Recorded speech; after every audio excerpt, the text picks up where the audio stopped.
विधानसभा चुनाव का बिगुल बजने से पहले ही सियासी अखाड़े में उतरने को लेकर कई पहलवानों ने लंगर लंगोटे कसने शुरू कर दिए हैं। राजनीतिक जागृति रखने वाला सूबे के प्रमुख जिले सीकर में 8 विधानसभा सीटें हैं।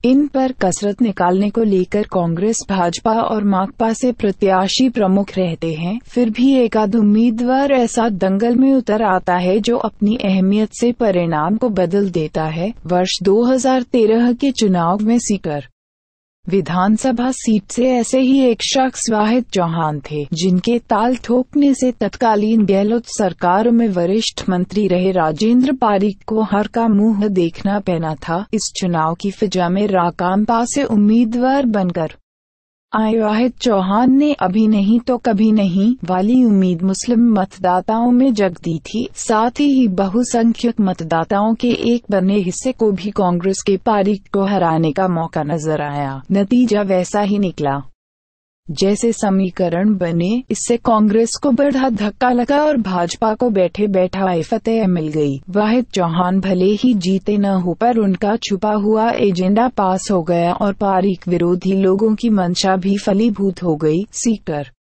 में महिला शिक्षा की अलख जगाने के मामले में वाहिद चौहान का नाम आदर से लिया जाता रहा है। समाज सेवा के वे जरूर सर है, पर सियासत की डगर उनके लिए आसान नहीं है। एक कांग्रेसी नेता के अनुसार कांट की हंडी एक बार ही चलती है, न कि बार बार। दरअसल इन दिनों सियासी गलियारों में स्वयं वाहिद चौहान और उनके समर्थकों ने फिर से चुनाव लड़ने की तान लगाकर कांग्रेस की टिकट जुटाने के शगुफे छीन रखे हैं। मानो कांग्रेस नाती का बाना हो, जिसमें जब कोई आए और चला जाए। राकांपा से हारकर वाहिद भाई लगे हाथ भाजपा में शरीक हो गए और अब भी कमल का फूल को थामे है। हाँ, उनसे इत्तेफाक रखने वाले जरूर रसूखों की दुहाई देकर वाहिद चौहान के जल्द कांग्रेस में शरीक होने की बात कर रहे हैं। दूसरी ओर खुद वाहिद चौहान हर सूरत में चुनाव लड़ने की मंशा जाहिर कर रहे हैं। चुनाचे किसी दल से टिकट मयसर हो या न हो, बस उनको तो पिछली हार की कस निकालनी है।